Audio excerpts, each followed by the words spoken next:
could see at least 15 centimeters of snow, while areas like York and Durham could get at least 25.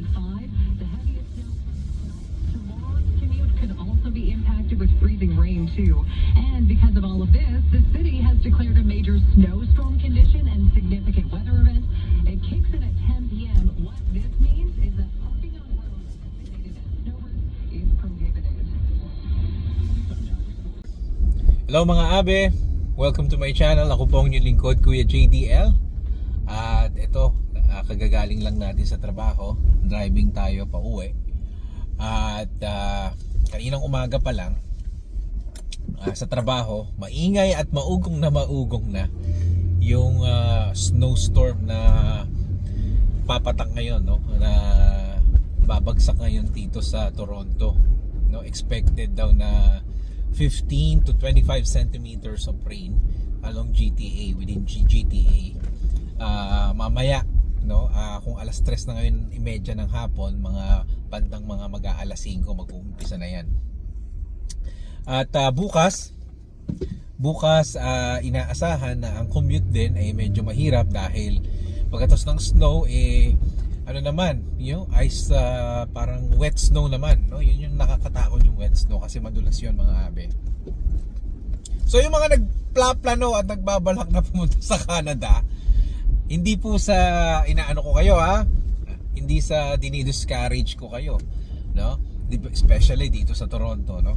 Pagka ganito mga panahon, winter, no, i-consider nyo yan, no? Kaya ba nating pagtiyagaan, or kaya ba nating mag-adjust? Yung mga ganyang pagkakataon, hindi mo makokontrol yan, lalo na yung panahon. Ang tangi lang natin na magagawa kung paano mag-a-adjust at kung paano magre-react. So, mga ginagawa namin pagka ganito, yung misis ko, no, sinabi ko na sa nakaraang vlog ko na ang ginagawa niya, hindi siya nagda-drive pagka mga ganitong panahon.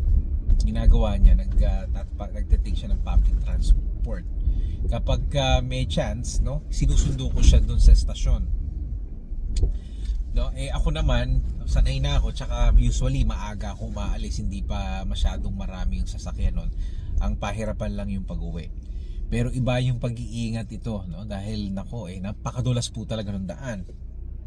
At dapat yung nakakondisyon talaga yung mga sasakyan pagdating ng winter, no? So tingnan natin kung ano magiging commute mamaya. Kaya medyo inunahan ko na, ayoko nang hintayin na abutan ako. Kaya umuwi na ako ng medyo maaga-aga ng konti. So pauwi na ako nito. So yun nga uli, yun ang mga i-consider nyo pagka ganito, no, kapag pupunta kayo dito, lalo na sa Toronto at sa Ontario area or East Coast, masyadong mabibigat. Mas snow nga, no? Kaya consider yan. O syempre, sa mga pinapakita ko sa inyo, naglilinis ka ng driveway, swerte na lang kung ikaw ay nasa condominium or nasa apartment, di mo na kailangan maglinis. Kaya nakakatawa tuwing umaga, sa kaninang umaga, yan ang headline So yung ibang tao, ginagawa nila work from home, no? Nag-work from home na lang sila, hindi na sila lumalabas. Ganun talaga, hindi mo talaga makokontrol yan. So buhay Toronto, sanay na ako. Hindi naman ako masyado na nagtataka kasi mga abe, alam nyo, winter season. Sabi ko sa mga kakilala ko kanina, sa mga regular na customer ko, sabi ko, pagrereklamo ko kung Abril, okay?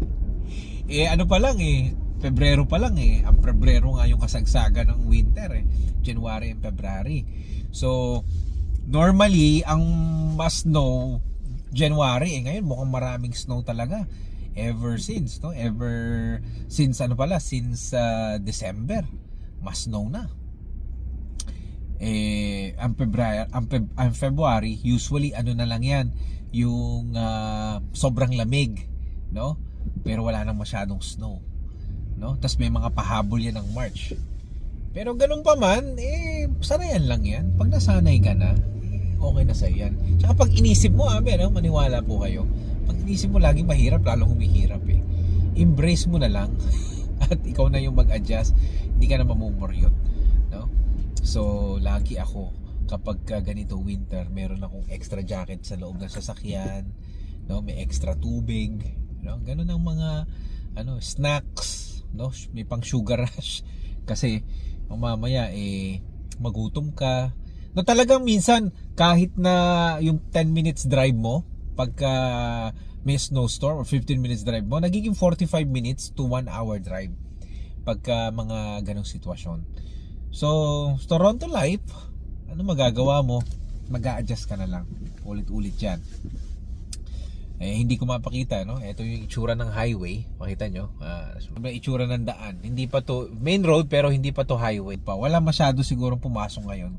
Usually ganitong oras 3:30 ng hapon, masikip na tong area na to Siksikan na ngayon, medyo maluwag. At normally naman Tuesday busy and Wednesday no? Pero ngayon Wednesday hindi masyado dahil nga ina-anticipate nila yung forecast. Importante talaga ang forecast.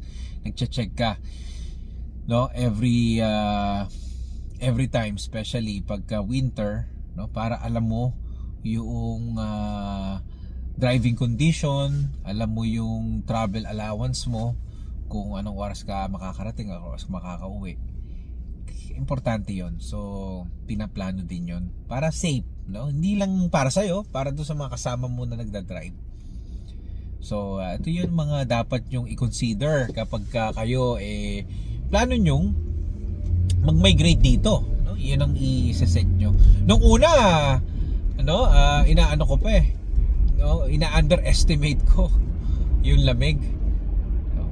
Nasampulan ako ng pinakamalakas na winter noong 2013, no?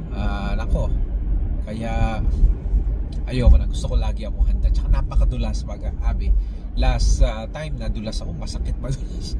Yun pagkakaingatan nyo, madulas kayo kasi talagang pipilayan kayo o minsan, no, kung sa kasawiang palad baka maging fatal pa sa inyo.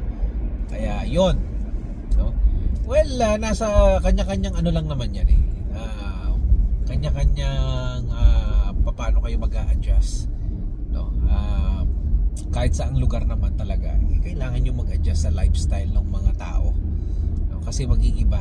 Maaari yung lifestyle nyo sa tropical country, hindi na pwede dito kasi syempre nga may i-consider mo yung mga weather, tapos pati yung lifestyle mo sa Middle East, no? I-consider mo rin kung ano lifestyle mo doon. Iba't iba yan. Okay, yun lang mga ami ang gusto kong i-share sa inyo. At sana hindi masyadong malala, no? Pero yung snow at dahil obligadong gumising na maaga bukas para maglinis ng sasakyan, okay, maglinis ng driveway. Buti na lang, no, sapat ang aking supply ng pagkain sa bahay. So hindi ko kailangang mamili ng mga late. Mamili kung meron man, malapit lang sa amin, no? So ito, nasa highway na ako mga abe. Tingnan, masyadong masikip. Tama lang. Kaya ito yung another na i-share ko sa inyo, Toronto Life Vlogs ni Kuya JD. Okay mga abe, sakto yung uwi ko. Ito, nag-uumpisa na yung pagpatak ng snow. Ito, yan oh. Kala nyo lang maliit yan, pero maya maya, nako, pag dire-diretso yan, kapal na yan. Okay, so yun lang mga abe. Thank you again sa panonood. Salamat. Bye bye.